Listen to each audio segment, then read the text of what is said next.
Assalamualaikum warahmatullahi wabarakatuh. Jumpa lagi dengan saya, Sari Hayati. Materi hari ini tentang kepailitan dan penundaan pembayaran hutang.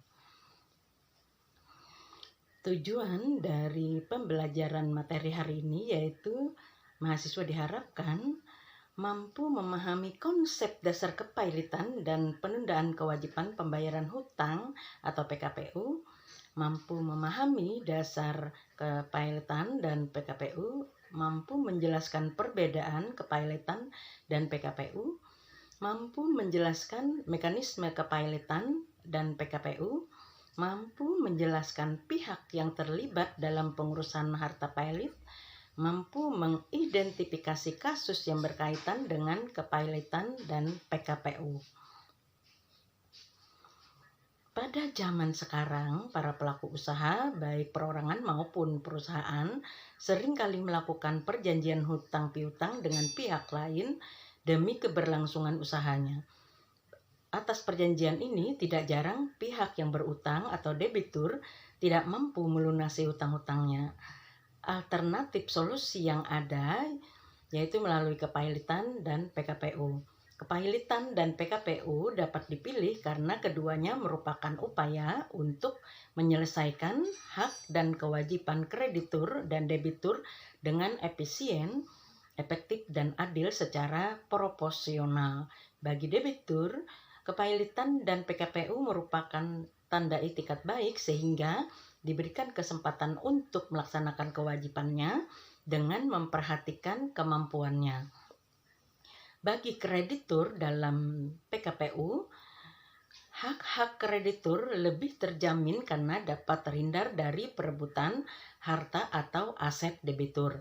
Khususnya bagi para kreditur yang tidak memiliki jaminan khusus, hal ini mengingat bahwa prinsip dari PKPU adalah membagi utang-utang debitur secara proporsional.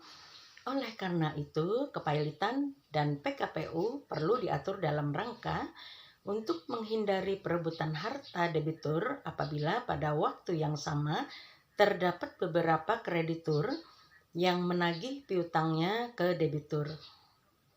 Kemudian menghindari adanya kreditur pemegang hak jaminan kebendaan yang menuntut haknya dengan cara menjual barang milik debitur tanpa memperhatikan kepentingan debitur dan kreditur. Dan menghindari kecurangan yang mungkin dilakukan oleh kreditur ataupun debitur. Pada materi ini kita akan mempelajari mengenai konsep dasar, kemudian dasar hukum, perbedaan kepailitan dan PKPU, mekanisme kepailitan dan PKPU, pihak yang terlibat dalam pengurusan harta pailit. Oke, kita lanjutkan. Kita jelaskan satu persatu ya. Menurut pasal 1 Undang-Undang Nomor 37 Tahun 2004 tentang kepailitan dan penundaan kewajiban pembayaran hutang, kepailitan merupakan tidak umum pada direktur yang pemberesannya dilakukan oleh kurator di bawah pengawasan hakim pengawas seperti yang diatur dalam undang-undang tersebut. Pailit merupakan suatu usaha bersama dalam rangka mendapatkan pembayaran bagi seluruh kreditur secara adil dan tertib, tidak berebutan. Pailit berbeda dengan bangkrut. Pada perusahaan yang mengalami pailit, kondisi keuangan perusahaan belum tentu buruk. Bisa saja perusahaan tersebut masih beroperasi secara normal. Hanya saja terdapat hutang yang telah jatuh tempo tetapi tidak dibayar oleh perusahaan. Lain halnya dengan bangkrut. Bangkrut biasanya terjadi pada perusahaan dengan kondisi keuangan yang sudah tidak sehat sehingga tidak mampu lagi membiayai kegiatan operasional perusahaan. Di sisi lain, penundaan kewajiban pembayaran hutang PKPU yaitu penyelesaian utang piutang dengan tujuan untuk mengadakan rencana perdamaian yang meliputi tawaran pembayaran sebagian atau seluruh hutang kepada kreditur. Dengan kata lain, PKPU merupakan waktu dan upaya yang diberikan undang-undang kepada debitur untuk merestrukturisasi hutangnya kepada para kreditur. Harapan dari PKPU yaitu tercapainya perdamaian antara kreditur dan debitur. Debitur akan memberikan proposal penawaran. Penawaran ini berkaitan dengan jangka waktu pembayaran dan dapat berupa permohonan diskon atau keringanan atas utang-utang yang dimiliki debitur pada kreditur. Berikut yaitu penjelasan mengenai beberapa istilah dasar yang berkaitan dengan kepahilitan dan PKPU berdasarkan Undang-Undang Nomor 37 Tahun 2004. Debitur yaitu orang yang memiliki utang karena perjanjian atau undang-undang yang pelunasannya dapat ditagih di muka pengadilan. Dengan kata lain, debitur adalah pihak yang memiliki utang maupun pihak yang terutang kepada pihak lain. Kemudian debitur pailit yaitu debitur yang sudah dinyatakan pailit oleh pengadilan. Kemudian kreditor yaitu adalah orang yang mempunyai kewajiban atau undang-undang yang pelunasannya dapat ditagih di muka pengadilan.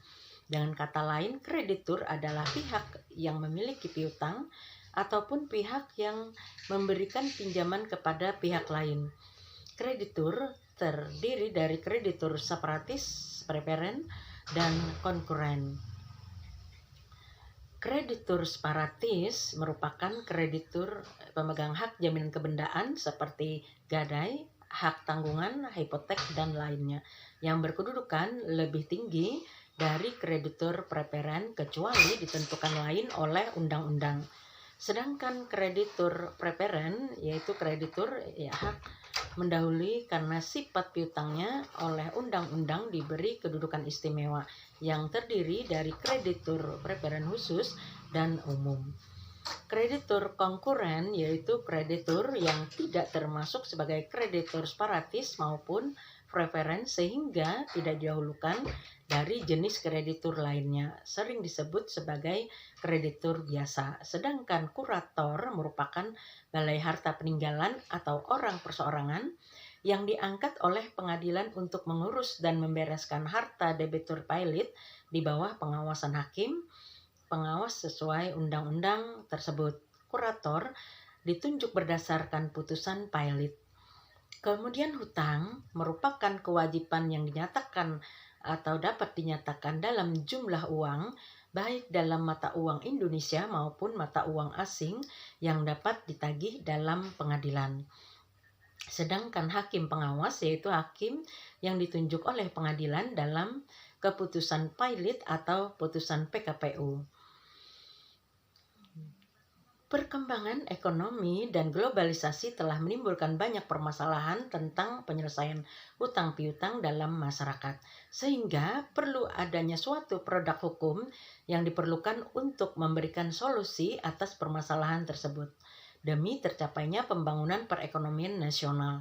Adapun undang-undang dan peraturan yang menjadi dasar hukum kepailitan dan PKPU, yaitu Undang-Undang Nomor 37 Tahun 2004 tentang kepailitan dan penundaan kewajiban pembayaran utang yang merupakan perubahan atas Undang-Undang Nomor 4 Tahun 1998.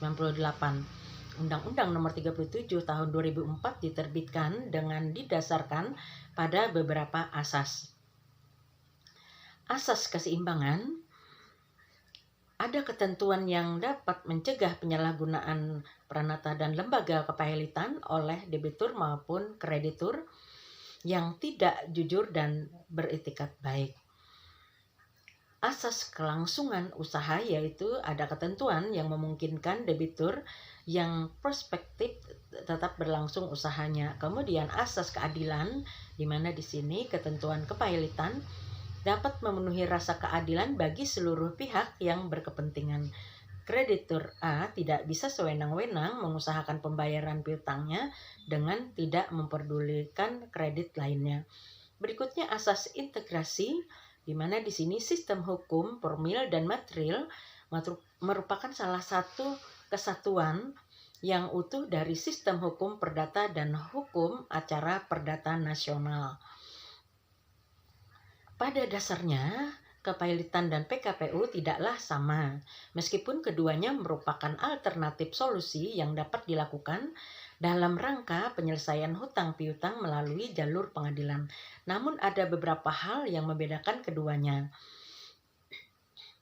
Kalau kita lihat dari aspek pelunasan atau pembayaran, di sini kepailitan yaitu bagaimana cara agar seluruh hutang dapat terbayarkan dengan menjual semua aset yang dimiliki dan dianggunkan, dan dilakukan secara serentak setelah semua aset berhasil dilikuidasi dan dieksekusi.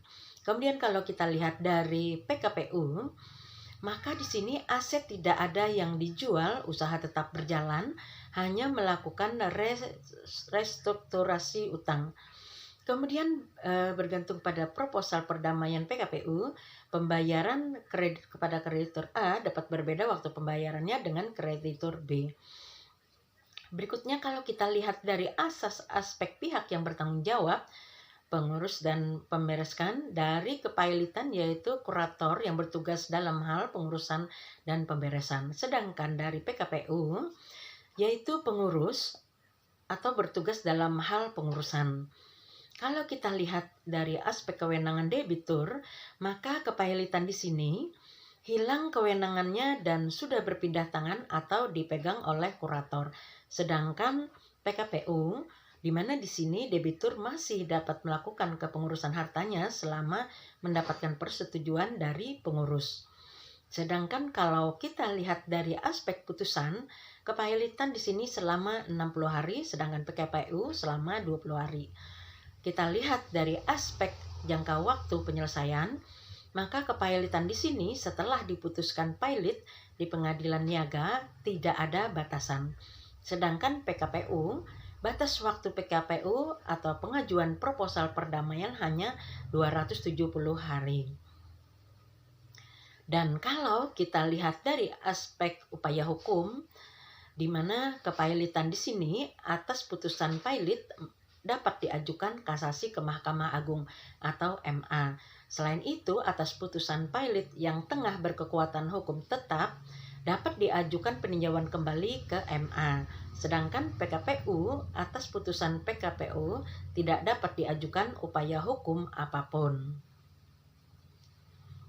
Berikutnya adalah proses dan jangka waktu pemeriksaan kepailitan sesuai dengan informasi yang tercantum pada Pengadilan Negeri Surabaya. Kita ambil contoh dari Surabaya ya. Yang pertama melakukan permohonan pailit, kemudian staf niaga melakukan pendaftaran maksimal selama 2 hari. Berikutnya Ketua Pengadilan Niaga Majelis Hakim menetapkan tanggal hari pertama sidang maksimal 3 hari sejak hari pertama. Kemudian surat panggilan ke debitur maksimal selama 7 hari sebelum sidang pertama. Berikutnya dilaksanakan sidang pertama maksimal 20 hari sejak hari pertama atau 25 hari berdasarkan usulan debitur. Berikutnya putusan maksimal 60 hari sejak hari permohonan pailit. Berikutnya, pengadilan mengirimkan keputusan kepada debitur, kurator, hakim pengawas, dan penggugat. Apabila di sini terjadi keberatan, maka penggugat boleh melakukan keberatan dengan hasil keputusan. Kalau misalkan dia merasa keberatan, maka harus mengajukan kasasi. Sedangkan yang tidak melakukan keberatan berarti dianggap selesai. Ini merupakan alur mekanisme permohonan pailit pada pengadilan tingkat 1. Berikutnya, alur mekanisme kasasi atas putusan pailit di Mahkamah Agung. Pertama yang harus dilakukan yaitu pendaftaran kasasi dan memasukkan dokumen atau memori kasasi yang diperlukan. Kemudian, staf niaga mencatat pendaftaran kasasi dan akan diproses selama 2 hari. Berikutnya, pendaftaran niaga mengirim surat pemberitahuan dan dokumentasi ke termohon kasasi. Akan berlangsung selama paling lama 7 hari. Berikutnya, termohon mengirim counter memori kasasi ke pengadilan. 2 hari kemudian, pendaftaran niaga mengirim surat kontra kasasi ke pemohon. Berikutnya, pendaftaran niaga mengirim surat permohonan dan semua dokumen kasasi ke MA. Diproses selama 2 hari, MA akan mempelajari permohonan kasasi dan menentukan majelis hakim. Berikutnya, proses pemeriksaan kasasi dan putusan kasasi maksimal 60 hari sejak hari pendaftaran kasasi. Akan diproses selama 3 hari, di mana di sini MA mengirim putusan ke pendaftaran niaga, diproses selama 2 hari. Pendaftaran niaga mengirimkan putusan kepada para pihak kurator dan hakim pengawas. Apabila terjadi keberatan atas hasil keputusan, maka mengajukan peninjauan kembali. Kalau tidak ada keberatan dengan hasil keputusan, maka dianggap sudah selesai. Berikutnya adalah alur mekanisme PK atas putusan pilot di Mahkamah Agung. Yang pertama, melakukan pendaftaran PK dan memasukkan dokumen terkait di pendaftaran niaga. Kemudian staf niaga akan mencatat laporan PK. Diproses selama 2 hari, di mana di sini pendaftaran niaga mengirim pemberitahuan dan dokumen ke termohon PK. Kemudian proses selama 10 hari, di mana termohon mengirim kontra memori untuk PK ke pendaftaran niaga. Kemudian diproses selama 12 hari, pendaftaran niaga mengirim kontra memori PK ke MA. Berikutnya MA akan menetapkan ke majelis hakim. Diproses selama 2 hari, kemudian majelis hakim mempelajari permohonan PK dan putusan PK. Berikutnya diproses selama 2 hari dan MA akan mengirimkan putusan ke PK kepada para pihak kurator dan hakim pengawas. Pengaduan permohonan pilot menurut Undang-Undang 37 tahun 2004 pasal 2 disebutkan bahwa permohonan pilot dapat diajukan oleh debitur, satu atau lebih kreditur kejaksaan untuk kepentingan umum, Bank Indonesia jika debitur adalah bank, Badan Pengawasan Pasar Modal atau BAPEPAM, jika debitur adalah perusahaan efek, bursa efek, lembaga clearing dan penjaminan, lembaga penyimpanan dan penyelesaian. Menteri Keuangan jika debitur adalah perusahaan asuransi, reasuransi, dan dana pensiun atau BUMN yang bergerak di bidang kepentingan publik. Namun, menurut Undang-Undang Nomor 40 Nomor 2014 tentang perasuransian, bahwa permohonan pernyataan pilot terhadap perusahaan asuransi atau asuransi syariah, reasuransi atau reasuransi syariah hanya dapat diajukan oleh Otoritas Jasa Keuangan OJK. Pengadilan niaga yaitu pengadilan yang dibentuk di lingkungan peradilan umum untuk mengadili khusus di bidang perniagaan. Adapun ciri-ciri yaitu proses yang dilakukan sangat formal, keputusan dibuat oleh pihak ketiga yang ditunjuk oleh negara seperti majelis hakim, kemudian para pihak tidak terlibat dalam pembuatan keputusan, putusan bersifat memaksa dan orientasi pada fakta umum, yaitu mencari pihak yang salah. Persidangan bersifat terbuka walau waktu lebih cepat. Pengadilan niaga hanya berwenang untuk memeriksa dan memutuskan perkara yang terjadi pada daerah hukumnya masing-masing, daerah tempat kedudukan hukum debitur. Berdasarkan pasal 300 Undang-Undang Nomor 37 Tahun 2004, tugas dan wewenang dari pengadilan niaga yaitu memeriksa dan memutus permohonan pernyataan pilot PKPU, memeriksa dan memutus perkara lain di bidang perniagaan, yang penetapannya dilakukan dengan undang-undang, seperti perkara di bidang hak kekayaan intelektual atau perkara desain industri, hak cipta, merek, paten, desain tata letak, serta terpadu, dan perkara dalam proses likuidasi bank yang dilakukan lembaga penjamin simpanan. Hingga saat ini, Indonesia memiliki 5 lokasi pengadilan niaga, di antaranya yaitu Jakarta, Surabaya, Semarang, Medan, dan Ujung Pandang. Prosedur yang diterapkan di pengadilan niaga dapat lebih cepat dalam hal perkara selesai dalam 30 hari, tidak ada banding, langsung dari kasasi ke MA, dan dimungkinkan diajukan peninjauan kembali. Setelah debitur dinyatakan valid, maka debitur kehilangan segala haknya untuk menguasai dan mengurus asetnya, baik menjual, menggadai, dan lain sebagainya, serta segala sesuatu yang diperoleh selama kepailitan sejak tanggal putusan pailit diumumkan. Hutang-hutang baru tidak dijamin oleh aset perusahaan. Guna melindungi kepentingan kreditur selama putusan pailit belum diumumkan, kreditur dapat mengajukan permohonan ke pengadilan untuk meletakkan sita jaminan baik terhadap seluruh atau sebagian kekayaan debitur. Menunjuk kurator sementara, putusan harus diumumkan di 2 surat kabar. Pada pengurusan harta pailit terdapat beberapa pihak yang terlibat seperti hakim pengawas, kurator, dan panitia kreditur.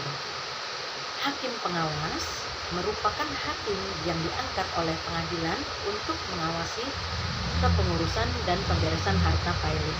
Hakim pengawas berwenang untuk mendengarkan keterangan saksi atau memerintahkan penyelidikan oleh para ahli dalam berangkat untuk mendapatkan kejelasan tentang segala keterkaitan dengan kepailitan. Atas semua keputusan hakim pengawas, dalam waktu 5 hari setelah ketetapan kepailitan dapat diajukan permohonan banding ke pengadilan, kecuali putusan dalam hal tertentu. Kurator adalah pihak yang bertugas dalam pengurusan dan atau pemberesan harta pailit. Penjelasan mengenai kurator dapat dijumpai di Undang-Undang Nomor 37 Tahun 2004 Pasal 69 sampai dengan 78. Berikut beberapa penjelasan singkatnya. Saat melaksanakan tugasnya, kurator tidak harus mendapat persetujuan maupun penyampaian pemberitahuan kepada debitur. Kurator juga diperkenankan untuk melakukan pinjaman dari pihak ketiga dalam rangka ini meningkatkan nilai harta pailit debitur.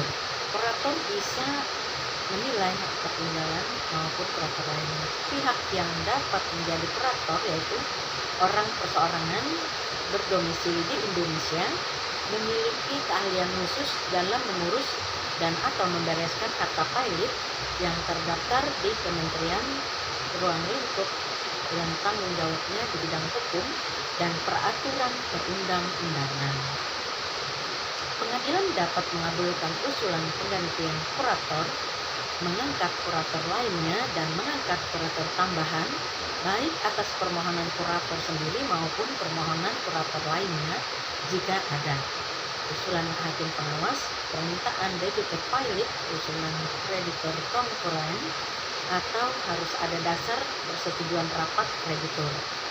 Tanggung jawab kurator yaitu tanggung jawab atas kesalahan atau kelalaian dalam tugasnya pemberesan yang menyebabkan kerugian dari debitur. Kurator yang ditunjuk tugas khusus berwenang sebatas tugasnya menyampaikan kepada hakim pengawas mengenai keadaan harta pailit dan pelaksanaan tugasnya setiap 3 bulan.